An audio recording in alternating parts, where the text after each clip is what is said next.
الحمدللہ رب العالمین والصلاة والسلام علی رسولہ الامین اما بعد فاعوذ باللہ من الشیطان الرجیم بسم اللہ الرحمن الرحیم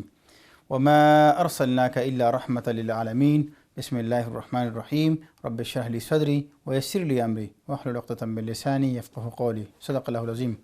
محترم ناظرین و سامعین، السلام علیکم ورحمۃ اللہ وبرکاتہ۔ پروگرام رحمۃ للعالمین کے ساتھ امام قیام الدین آپ کی خدمت میں حاضر ہیں۔ ہم نے اپنے پچھلے پروگراموں میں رسول اکرم صلی اللہ علیہ وسلم سے پہلے عرب معاشرے کی اور عرب اقوام کی تاریخ ذکر کی، اور پھر ہم نے ذکر کیا رسول اکرم صلی اللہ علیہ وسلم کی پیدائش سے لے کر 10 نبوی تک، اور پھر 10 نبوی سے لے کر 13 نبوی تک کا تذکرہ ہم اپنے پچھلے پروگرام میں ذکر کر رہے تھے۔ جب بیعت عقبہ ثانیہ ہو گئی تو مکہ کے اندر ایک کوہرام سا برپا ہو گیا، اور وہ یہ سمجھ رہے تھے کہ گویا کہ اب مسلمان یہاں سے نکل جائیں گے، محمد صلی اللہ علیہ وسلم یہاں سے نکل جائیں گے اور ہمارے لیے ایک مستقل خطرہ پھر رہے گا۔ تو انہوں نے اس سلسلے میں بہت تیزی کے ساتھ انہوں نے کوشش شروع کی، آپس میں صلاح و مشورہ شروع کیا کہ کس طریقے سے اب ہم ان لوگوں کو روکیں۔ چنانچہ جو لوگ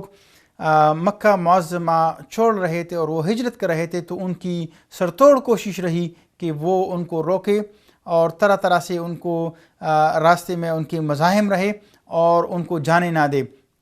اور جو لوگ جانے کی کوشش کرتے ان کو طرح طرح کی تکالیف اور ایذا رسانی کی کوشش کرتے، یہاں تک کہ اگر کسی کے پاس کوئی مال و دولت ہوتی تو وہ اس سے روکنے کی کوشش کرتے۔ حضرت صہیب رضی اللہ عنہ کے بارے میں روایات میں آتا ہے کہ ان سے قریش مکہ نے کہا کہ آپ جب ہمارے پاس آئے تھے تو آپ کے پاس تو کچھ نہیں تھا، ابھی تو آپ بہت امیر کبیر آدمی بن گئے ہیں، تو ہم تو آپ کو ایسے نہیں جانے دیں گے کہ آپ نے تو ہمارے دین کو بھی چھوڑ دیا اور ابھی اپنا ساز و سامان لے کر آرام سے یہاں سے نکل جاؤ۔ تو انہوں نے کہا کہ آپ اگر میرا مال اور جو جتنے اسباب ہیں اگر آپ لینا چاہتے ہیں تو آپ لے لیں، مجھے جانے دیں۔ اور اس حال میں بالکل بسر و سامانی کی حالت میں وہ وہاں سے رخصت ہوئی۔ اسی طرح دوسری صحابہ رضی اللہ عنہم اجمعین، اللہ تعالیٰ کی ان کے اوپر رحمتیں اور برکتیں نازل ہوں کہ انہوں نے دین کی راہ کی خاطر یہ سب کچھ، اپنا گھر بار، اپنی وطن، اپنی رشتہ داریاں، سب وہ اللہ کی خاطر چھوڑی، اور کسی چیز کی اور کسی ملامت گر کی انہوں نے پرواہ نہیں کی، اور وہ ہجرت کرتے رہیں، اور یہ سلسلہ اور یہ قافلہ چلتا رہا، یہاں تک کہ اللہ سبحانہ وتعالیٰ نے محمد نبی صلی اللہ علیہ وسلم کو بھی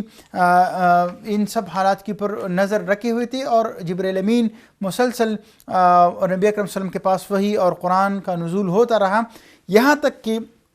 قریش مکہ کے جو سرکردہ سردار تھے دارالندوہ میں جمع ہوئے، اور انہوں نے آپس میں میٹنگ کی اور مشورہ کیا کہ ہم محمد صلی اللہ علیہ وسلم کو قتل کریں۔ وہ یہ سازشی کر رہے تھے اور مختلف تدابیر اور پلاننگ اس سلسلے میں آ رہی تھی، اور جس کا تذکرہ اللہ سبحانہ تعالیٰ نے سورہ انفال سورہ نمبر 8 آیت نمبر 30 میں ذکر فرمایا ہے کہ وَإِذْ يَمْكُرُ بِكَ الَّذِينَ كَفَرُوا لِيُثْبِتُوكَ أَوْ يَقْتُلُوكَ أَوْ يُخْرِجُوكَ وَيَمْكُرُونَ وَيَمْكُرُ اللَّهُ وَاللَّهُ خَيْرُ الْمَاكِرِينَ۔ اور وہ وقت یاد کرو جب کافر لوگ آپ کے بارے اور آپ کے خلاف سازشی کر رہے تھے کہ آپ کو قید کر دے یا آپ کو قتل کر دے یا آپ کو جلاوطن کر دے، وہ اپنی چالیں چل رہے تھے اور اللہ سبحانہ وتعالیٰ اپنی تدبیر فرما رہے تھے، اور اللہ سب سے بہتر تدبیر فرمانے والے ہیں۔ تو وہ قریش مکہ دارالندوہ میں جمع تھے اور وہ مشورہ کر رہے تھے۔ ایک مشورہ اس کے اندر یہ آیا کہ ہم محمد صلی اللہ علیہ وسلم کو جلاوطن کر دیں گے۔ تو اس کے اوپر بات کی گئی، اور اس کی یوں سمجھ لے کہ اس رائے کو انہوں نے اس کی پازیٹیو اور نیگیٹو پر بات کی، اور انہوں نے کہا کہ اگر محمد صلی اللہ علیہ وسلم کو ہم جلاوطن کر دیں تو جہاں کہیں بھی وہ جائیں گے، ان کے پاس جو پیغام ہے، جو قرآن ہے ان کے پاس، وہ انتہائی اثر انگیز ہیں، وہ دل و دماغ کو تبدیل کر دیتا ہے، اور لوگ ان کے اوپر ایمان لے آئیں گے، وہ اپنا جتھا بنا لیں گے اور آپ کے اوپر حملہ آور ہو کر آپ کو نیست و نابود کر دیں گے۔ تو انہوں نے کہا کہ یہ ناقابل عمل ہے۔ پھر دوسرا مشورہ یہ آیا کہ محمد صلی اللہ علیہ وسلم کو ہم قید کر دیں، تو اس کے اوپر بھی بات کی گئی۔ انہوں نے کہا کہ اگر ہم ان کو قید کر دیں تو بنو ہاشم جو بہت ہی پر اثر خاندان ہیں مکہ کے اندر وہ ہمارے اوپر حملہ کریں گے اور ان کو چھڑا کر اور ان کے ساتھی ان کے ساتھ مل کر ان کو چھڑا لیں گے، تو ہم یہ بھی نہیں کر سکتے۔ پھر ایک مشورہ یہ آیا کہ ہم محمد صلی اللہ علیہ وسلم کو نعوذ باللہ قتل کر ڈالیں، اور سب نے اس کی بات کے اوپر اتفاق کیا، اور انہوں نے مختلف قبائل سے ایک ایک مضبوط نوجوانوں کو منتخب کیا، اور انہوں نے یہ بات طے کی کہ وہ رات کے پہر، رات کے اندھیرے میں جا کر محمد صلی اللہ علیہ وسلم کے گھر کا گھیراؤ کریں گے اور رات بھر وہاں پہرا دیں گے، اور جیسے ہی محمد صلی اللہ علیہ وسلم اپنی گھر سے نکلیں گے تو سب ایک بارگی ان پر حملہ کر کے ان کا قصہ تمام کر دیں گے۔ اور بنو ہاشم جو نبی اکرم صلی اللہ علیہ وسلم کا خاندان ہے، وہ تمام قبائل سے جنگ کا خطرہ مول نہیں لے سکتے، ان کو ہم خون بہا پر راضی کر دیں گے اور خون بہا دے کر ہم معاملہ رفع دفع کر دیں گے۔ رسول اکرم صلی اللہ علیہ وسلم کو اللہ سبحانہ تعالیٰ نے وحی کے ذریعے سے، جبرائیل امین کے ذریعے سے بتا دیا کہ آپ اس رات اپنے بستر پر نہ سوئیے، اور نبی اکرم صلی اللہ علیہ وسلم نے اس رات اپنے بستر پر حضرت علی رضی اللہ عنہ کو اپنے بستر پر سلا دیا، اور ان کو اپنی سبز خضرمی چادر ان کو دے دی، اور نبی اکرم صلی اللہ علیہ وسلم نے ان کو جو امانتیں اہل مکہ کی ان کے پاس تھی وہ ان کی سپرد فرمائی، اور ان سے کہا کہ وہ جن لوگوں کی امانتیں ہیں ان کے سپرد کر دیں۔ اس سے ہمارے لیے ایک سبق ہے کہ دیکھیں کہ اللہ سبحانہ تعالیٰ نے قرآن پاک کے اندر حکم دیا ہے کہ آپ امانت کو امانتداروں کے حوالے کر دو، اور امانت کے اندر خیانت جو کوئی کرے گا، وَمَن يَغْلُلْ يَأْتِ بِمَا غَلَّ يَوْمَ الْقِيَامَةِ، جو کوئی خیانت کرے گا قیامت کے دن اپنی خیانت کے ساتھ آئے گا۔ اور نبی اکرم صلی اللہ علیہ وسلم کی ایک حدیث میں ذکر ہے کہ نبی اکرم صلی اللہ علیہ وسلم نے فرمایا کہ مومن سب کچھ ہو سکتا ہے لیکن وہ جھوٹا اور خائن نہیں ہو سکتا۔ یہ اللہ کے نبی صلی اللہ علیہ وسلم کی ایک بہترین وصف تھی، اور قرآن نے مومنین کی صفت بیان فرمائی ہے کہ وہ خائن نہیں ہوتے۔ اور جو لوگ محمد صلی اللہ علیہ وسلم کی قتل کی سازش کر رہے تھے ان کی امانتیں محمد صلی اللہ علیہ وسلم کے پاس تھی، اگرچہ وہ قتل کی سازش کر رہے تھے لیکن محمد صلی اللہ علیہ وسلم ان کو ان کی امانتیں لوٹانے کی فکر میں رہتے کہ ان کو امانتداروں کو ان کی امانتیں لوٹائیں۔ اس کے اندر ہمارے لیے پیغام یہ ہے کہ ہم جہاں کہیں بھی ہو، ہم جہاں کام کر رہے ہوں، ہم کسی بھی شعبے کے اندر ہو، خیانت کا مومن کے ساتھ بالکل مماثلت ہی نہیں ہے، اس کی مومن کوئی خائن ہو ہی نہیں سکتا کہ وہ لوگوں کے ساتھ اس کو دھوکہ دے اور خیانت کرے۔ اور نبی اکرم صلی اللہ علیہ وسلم نے فرمایا کہ جو تم سے خیانت کرے تم اس سے خیانت مت کرو۔ رسول اکرم صلی اللہ علیہ وسلم نے حضرت علی رضی اللہ عنہ کو اپنے بستر پر چھوڑا اور ان کی امانتیں سپرد کی، اور ان لوگوں نے رسول اکرم صلی اللہ علیہ وسلم کے گھر کا گھیراؤ کیا، اور اللہ کے نبی صلی اللہ علیہ وسلم کو اللہ سبحانہ تعالیٰ نے حکم دیا کہ آپ نکل جائیے اپنے گھر سے۔ یہ لوگ باہر پہرا دے رہے تھے، اور رسول اکرم صلی اللہ علیہ وسلم نے اپنے ہاتھ کے اندر ہاتھ میں مٹھی بھر سنگریزے اپنے ساتھ اٹھائے، اور وہ انہوں نے کافروں کی طرف پھینکے، یہاں تک کہ ایک ایک جو لوگ ان کے قریش کے لوگ باہر جو نوجوان ان کے قتل کے لیے بیٹھے تھے، ہر ایک کے سر کے اوپر انہوں نے اس سنگریزوں کو اور اس مٹی کو دھول کو ڈال دیا۔ اللہ سبحانہ تعالیٰ نے ان کی آنکھوں کو بند کر دیا، اور رسول اکرم صلی اللہ علیہ وسلم آرام سے وہاں سے نکل گئے۔ اب اپنے یار غار سیدنا حضرت ابوبکر صدیق رضی اللہ عنہ کے پاس تشریف لائے، اور ان کو لے کر وہ نکل گئے بالکل مدینہ کی طرف جو راستہ جاتا تھا بالکل اس کے مخالف یمن کی طرف رسول اکرم صلی اللہ علیہ وسلم نے اپنے سفر کو جاری رکھا، اور وہ پہاڑی پر چڑھتے رہے، یہاں تک کہ رسول اکرم صلی اللہ علیہ وسلم جب راستے پر جا رہے تھے تو انہوں نے پاؤں کے نشانات کو اس کی مٹانے کے لیے، اور اس وجہ سے کہ ان کے پاؤں کے نشانات نہ پڑے، وہ پنجوں کے بل چل رہے تھے، اور اس وجہ سے ان کے پاؤں کے اندر زخم آ گئے۔ ابوبکر صدیق رضی اللہ عنہ ان کو سہارا دے رہے تھے، یہاں تک کہ وہ غار ثور میں پہنچے، اور وہاں پر انہوں نے تقریباً 3 راتیں وہاں پر گزاری۔ رات کے وقت ان کے غلام وہ بکریاں لے آتے اور وہ ان سے دودھ لے لیتے، اور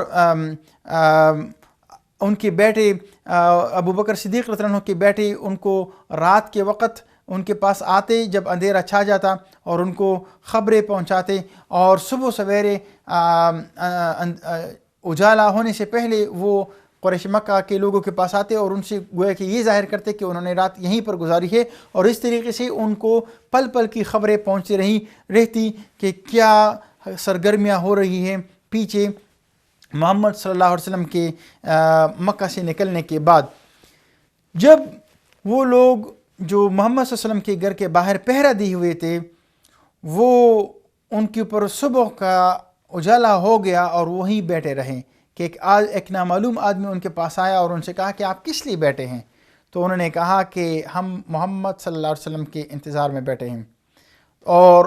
انہوں نے کہا کہ بخدا وہ تو آپ کے ہاتھوں سے نکل گئے ہیں، اور وہ سخت پریشان ہو گئے، اور جب انہوں نے اندر جھانکا تو انہوں نے بستر پر دیکھا کہ چادر اڑی ہوئی ہے، جو حضرت علی رضی اللہ عنہ نے چادر اڑی ہوئی تھی، تو انہوں نے کہا کہ نہیں وہ ادھر ہی ہیں، اور جب حضرت علی رضی اللہ عنہ گھر سے باہر نکلے تو انہوں نے ان سے پوچھا، تو حضرت علی رضی اللہ عنہ نے فرمایا کہ مجھے نہیں پتا کہ محمد صلی اللہ علیہ وسلم کہاں پر ہیں۔ وہ سخت غصہ ہو گئے اور وہ ان کو حضرت علی رضی اللہ عنہ کو پکڑ کر وہ خانہ کعبہ کے اندر لے آئیں، اور کچھ وقت کے لیے ان کو انہوں نے قبضے میں اور قید میں رکھا تھوڑی دیر کے لیے، اور پھر ان کو چھوڑ دیا۔ پھر وہ ابو جہل ابو بکر صدیق رضی اللہ عنہ کے گھر آ گئے اور ان کی بیٹی اسماء بنت ابی بکر سے پوچھا کہ آپ کے والد کہاں ہیں؟ انہوں نے کہا کہ مجھے نہیں پتا۔ انہوں نے ایک زوردار تھپڑ ان کو رسید کی اور ان کے اوپر تشدد کیا، یہاں تک کہ ان کی کان کی ایک بالی وہ ان کے کان سے نکل کر گر گئی۔ وہ سخت غصہ ہو گئے تھے کہ کیسے ان کے ہاتھوں سے محمد صلی اللہ علیہ وسلم زندہ بچ کر نکل گئے۔ انہوں نے سخت ہنگامی میٹنگ طلب کی اور اس کے اندر مشورہ کیا کہ اب کیا کیا جائے۔ انہوں نے ہر چوراہے پر لوگوں کو بٹھایا اور پہرے دار مقرر کی کہ وہ معلوم کرے کہ محمد صلی اللہ علیہ وسلم کہاں ہے۔ انہوں نے 100 اونٹوں کا انعام مقرر کیا کہ جو کوئی محمد صلی اللہ علیہ وسلم کو زندہ یا مردہ یا ان کا سر لائیں گے تو ان کو یہ 100 اونٹوں کا انعام ملے گا۔ اور اس انعام کی لالچ میں بہت سے سراغ رساں اور جو لوگ ماہرین تھے یہ لوگوں کی اور پاؤں کی نشانات کی سراغ لگانے والے، وہ بھی اس انعام کی لالچ میں نکل پڑے ہوئے۔ رسول اکرم صلی اللہ علیہ وسلم غار ثور کے اندر 3 دن تک رہے، اور وہاں جب داخل ہوئے تو داخل ہونے سے پہلے ابو بکر صدیق رضی اللہ عنہ نے محمد مصطفیٰ صلی اللہ علیہ وسلم سے ذکر کیا کہ اے اللہ کے رسول صلی اللہ علیہ وسلم، میں پہلے داخل ہوتا ہوں، اگر وہاں کوئی خطرہ ہے تو سب سے پہلے میں اس کا سامنا کروں، میں اس کو سہ لوں۔ انہوں نے اپنے کپڑے کو پاڑ دیا انہوں نے، اور وہاں سوراخ تھے اس کو بند کر دیا، جو رہ گئے تو اس کو انہوں نے اپنے بدن سے اور اپنے پاؤں سے اس کو بند کرنے کی کوشش کی۔ محمد صلی اللہ علیہ وسلم ان کے ران مبارک پر انہوں نے سر رکھا اور رسول اکرم صلی اللہ علیہ وسلم آرام فرما رہے تھے، یہاں تک کہ ابو بکر صدیق رضی اللہ عنہ کو کسی چیز نے ڈس لیا، تو وہ اپنے پاؤں کو انتہائی سخت تکلیف کی وجہ سے نہیں ہلا رہے تھے، اس وجہ سے کہ آخری پیغمبر محمد مصطفیٰ صلی اللہ علیہ وسلم کی ان کی آرام میں کوئی خلل نہ پڑے، یہاں تک کہ شدت درد سے ان کی آنکھ کو بہہ نکلے اور وہ محمد صلی اللہ علیہ وسلم کے اوپر گر پڑے۔ محمد صلی اللہ علیہ وسلم جاگ اٹھے تو انہوں نے پوچھا کہ ابو بکر کیا ہوا ہے؟ تو انہوں نے کہا کہ اے اللہ کے رسول صلی اللہ علیہ وسلم، مجھے کسی چیز نے ڈس دیا، اور رسول اکرم صلی اللہ علیہ وسلم نے اپنا لعاب اٹھا کر ان کے پاؤں پر اور اس زخم پر لگا دیا، تو اللہ سبحانہ وتعالیٰ نے اس کو اسی وقت ان کا درد جاتا رہا اور وہ ٹھیک ہو گئے۔ پاؤں کے نشانات جو ماہرین تھے وہ دیکھ کر وہ غار ثور تک پہنچ گئے، یہاں تک کہ اندر سے ابو بکر صدیق رضی اللہ عنہ کو اور ان کو نظر آ رہا تھا، ان کے پاؤں ان کو نظر آ رہے تھے، تو انہوں نے رسول اکرم صلی اللہ علیہ وسلم سے ذکر فرمایا کہ اے اللہ کے رسول صلی اللہ علیہ وسلم، وہ تو ہمارے پاس پہنچ گئے۔ تو رسول اکرم صلی اللہ علیہ وسلم نے فرمایا کہ آپ کا ان 2 کے بارے میں کیا خیال ہے جن کا تیسرا اللہ ہو؟ اور اس کے بارے میں اللہ سبحانہ وتعالیٰ نے سورہ توبہ کے اندر فرمایا ہے کہ اے وہ لوگ جو ایمان لائے ہو، آپ کو کیا ہو گیا ہے جب آپ کو اللہ کی راہ میں جدوجہد کا کہا جاتا ہے، یا ایھا الذین آمنوا ما لکم اذا قیل لکم انفروا فی سبیل اللہ ثاقلتم الی الارض ارضیتم بالحیاۃ الدنیا من الآخرہ فما متاع الحیات الدنیا فی الآخرۃ الا قلیل۔ اے وہ لوگوں جو ایمان لائے ہو، کیا ہو گیا ہے آپ کو؟ جب آپ کو اللہ کی راہ میں نکلنے کا کہا جاتا ہے تو آپ زمین سے چمٹ جاتے ہو۔ کیا آپ دنیا کی زندگی پر راضی ہو گئے ہیں آخرت کے مقابلے میں؟ تو کیا ہے دنیا کی زندگی آخرت کے مقابلے میں؟ مگر بہت تھوڑی۔ الا تنفروا يعذبكم عذابا الیما۔ اگر آپ اللہ کی راہ میں جدوجہد نہیں کرتے، قربانی نہیں دیتے، نکلتے نہیں ہے، اللہ آپ کو دردناک عذاب دے گا، اور اللہ آپ کی جگہ اور قوموں کو اٹھا لائے گا جو آپ کی طرح نہیں ہوں گے۔ اور اللہ سبحانہ تعالیٰ نے فرمایا کہ الا تنصروه فقد نصره الله اذ اخرجه الذين كفروا ثاني اثنين اذ هما في الغار اذ يقول لصاحبه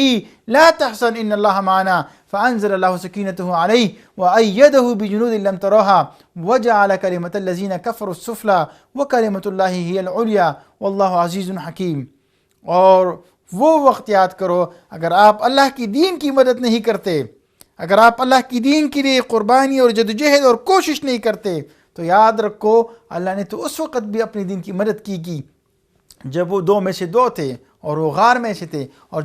جب وہ اپنے ساتھی سے کہہ رہا تھا لا تحزن ان اللہ معنا، غم نہ کرو اللہ ہمارے ساتھ ہے، فانزل اللہ سکینتہ علیہ، اللہ سبحانہ تعالیٰ نے ان کے پر سکون اور اطمینان کو نازل فرمایا، وانزل جنودا لم تروها، اور اللہ سبحانہ تعالیٰ نے ان کے اوپر اپنے لشکریں اتاری جن کو تم نہیں دیکھ سک رہے تھے۔ اللہ غالب اور حکمت والا ہے۔ تو آج بھی اگر ہم اپنی دین کے لیے، اللہ کے پیغام کو پہنچانے کے لیے اللہ کی راہ میں قربانی اس سے ہم دریغ کریں گے تو اللہ تب بھی اللہ کی دین کو ہماری ضرورت نہیں ہے، لیکن اگر ہم اللہ کی دین کی مدد فرمائیں گے، اللہ کی دین کا ابلاغ کریں گے، اللہ کے بندوں تک اللہ کا پیغام پہنچائیں گے، تو اللہ سبحانہ تعالیٰ کی مدد ہمارے شامل حال ہوگی۔ جس طریقے سے اللہ سبحانہ تعالیٰ نے قرآن کے اندر یہ گویا کہ ہم کو قیامت تک کی انسانیت کے لیے ثابت کر دیا کہ جو لوگ بھی اگرچہ وہ بے سر و سامان ہو، اگرچہ وہ کمزور ہو، اگرچہ وہ ناتواں ہو، اگرچہ ان کے پاس وسائل نہ ہو، لیکن جب وہ اللہ کی دین کا پیغام لے کر اٹھیں گے، اللہ سبحانہ تعالیٰ ان کی مدد اپنے اوپر لازم قرار دیتے ہیں۔ اللہ سبحانہ تعالیٰ فرماتے ہیں ان تنصروا اللہ ینصرکم ویثبت اقدامکم، اگر آپ اللہ کی دین کی مدد کریں گے اللہ آپ کی مدد فرمائے گا اور آپ کی قدم جمائے گا۔ وَلَيَنْصُرَنَّ اللَّهَ مَن يَنْصُرُهُ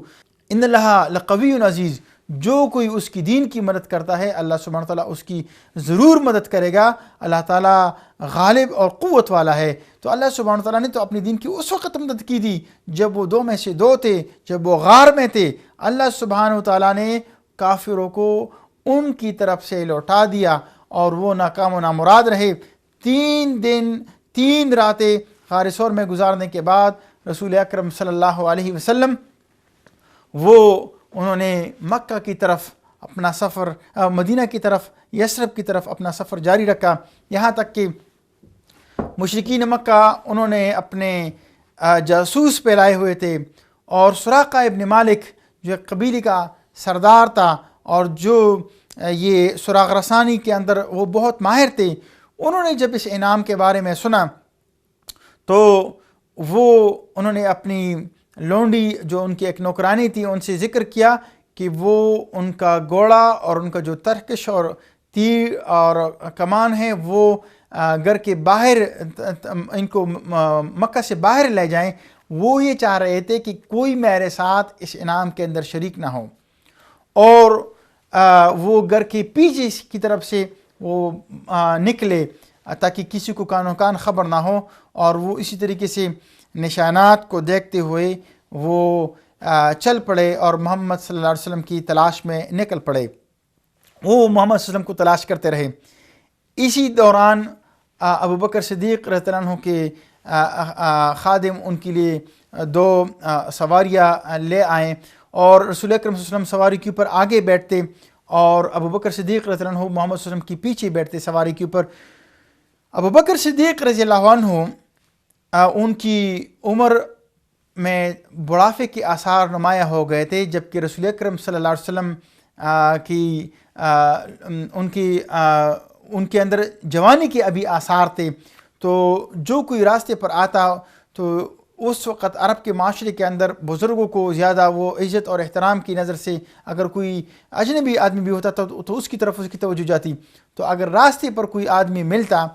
تو وہ ابو بکر سے محمد صلی اللہ علیہ وسلم کو نظر انداز کر کے ابو بکر رضی اللہ عنہ کو پوچھتے کہ یہ کون ہیں آپ کے جو آگے بیٹھے ہیں، تو وہ ان کو ایک بات فرماتے کہ یہ میری رہنمائی کرنے والے ہیں، راہ دکھانے والے ہیں میرے. تو سننے والا جو پوچھ رہا ہوتا، سوال کرنے والا سائل، وہ سمجھ رہا ہوتا کہ شاید یہ صحرا میں جا رہے ہیں، راستے میں جا رہے ہیں، اس کو پتہ نہیں ہے اور یہ اس کو راستہ دکھا رہے ہیں. جبکہ ابو بکر صدیق رضی اللہ عنہ کی مراد اس سے نیکی کی طرف رہنمائی، جنت کی طرف رہنمائی اور سیدھی راہ کی طرف رہنمائی، اللہ کی دین کی طرف رہنمائی اور رہبر اور رہنما کی طور پر وہ اس معنی کو لیتے تھے. سراقہ ابن مالک وہ محمد صلی اللہ علیہ وسلم کی تلاش میں تھا، اور یہاں تک کہ اس نے ابو بکر صدیق رضی اللہ عنہ اور محمد صلی اللہ علیہ وسلم کو پا لیا، اور جب دور سے اس نے ان کو دیکھ لیا تو اس نے اپنے گھوڑے کو پاؤں دی اور گھوڑے کو تیز دوڑانے کے لیے اس نے کوشش کی کہ وہ جلد وہ وہاں پہنچے، چونکہ وہ انتہائی ماہر تیر انداز تھا اور اس نے اپنے ساتھ تیر بھی اٹھا رکھی تھی. تو ابو بکر صدیق رضی اللہ عنہ راستے میں کبھی آگے کبھی پیچھے، کبھی دائیں کبھی بائیں، محمد صلی اللہ علیہ وسلم سے پوچھتے کہ اے ابو بکر آپ کا کیا حال ہے، کبھی آگے کبھی پیچھے کبھی دائیں بائیں. انہوں نے کہا کہ اے اللہ کے رسول صلی اللہ علیہ وسلم، میں سوچ رہا ہوتا ہوں اور جب بھی مجھے فکر لاحق ہو جاتی ہے کہ کہیں دشمن آپ کے اوپر آگے سے حملہ نہ کرے تو میں دوڑ کے اور آپ کے آگے آنے کی کوشش کرتا ہوں. پھر سوچتا ہوں کہ کہیں دشمن آپ کے پیچھے سے حملہ نہ کر دے تو میں فوراً آپ کے پیچھے آ جاتا ہوں. تو اسی دوران جب سراقہ ان کے قریب پہنچنے لگے تو انہوں نے کہا کہ اے اللہ کے نبی صلی اللہ علیہ وسلم، دشمن نے ہم کو آ لیا. رسول اکرم صلی اللہ علیہ وسلم نے فرمایا کہ اللہ سبحانہ وتعالیٰ ہمارے ساتھ ہے، ان اللہ معنا، اللہ ہمارے ساتھ ہے. جیسی ہی سراقہ ابن مالک نے اپنے گھوڑے کو دوڑ لگوائی، اس کا گھوڑا وہ دنس گیا زمین کے اندر، اور وہ الٹی منہ گر گیا اپنے گھوڑے سے. فوراً اٹھا، گھوڑے کو اٹھایا اور پھر گھوڑے کے اوپر سوار ہو کر اس نے دوبارہ گھوڑے کو پاؤں دیا اور اس کو آگے دوڑانے لگا.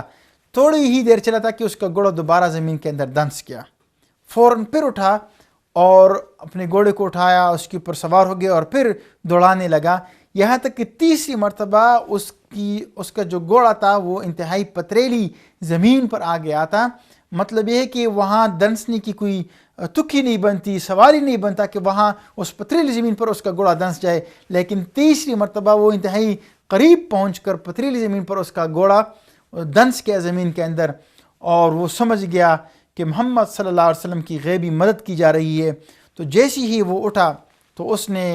محمد صلی اللہ علیہ وسلم کو کہا کہ یا ابن عبد المطلب. محمد صلی اللہ علیہ وسلم چونکہ عبداللہ کے بیٹے تھے لیکن ان کو ابن عبد المطلب کے نام سے پکارا جاتا تھا.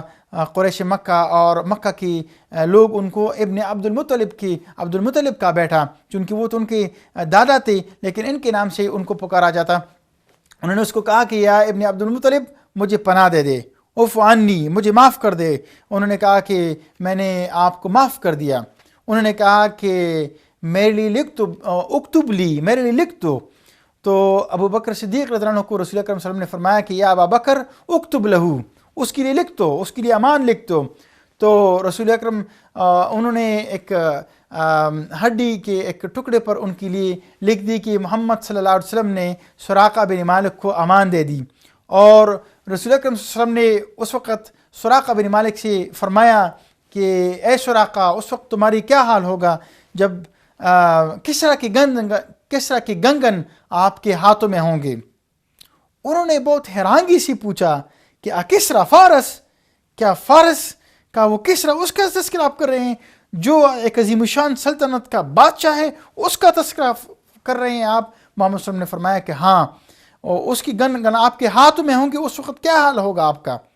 اور وہ وہاں سے رخصت ہوا، اور جو بھی لوگ محمد صلی اللہ علیہ وسلم کی تلاش میں اس طرف جا رہے ہوتے تو سراقہ ان کو واپس کرنے کی کوشش کرتا اور ان کی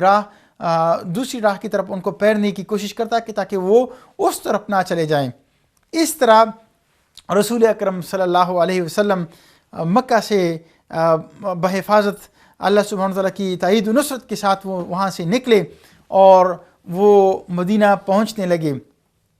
رسول اکرم صلی اللہ علیہ وسلم وہاں پہنچ کر قبا میں رسول اکرم صلی اللہ علیہ وسلم نے مسجد تعمیر فرمائی اور وہاں انہوں نے نماز پڑھی. وہاں سے آگے جا کر جب وہ رسول اکرم صلی اللہ علیہ وسلم مدینہ کے اندر داخل ہو رہے تھے تو وہاں کے مسلمان وہ سب رسول اکرم صلی اللہ علیہ وسلم کی دیدار کے لیے وہ نکل آ پڑے, اور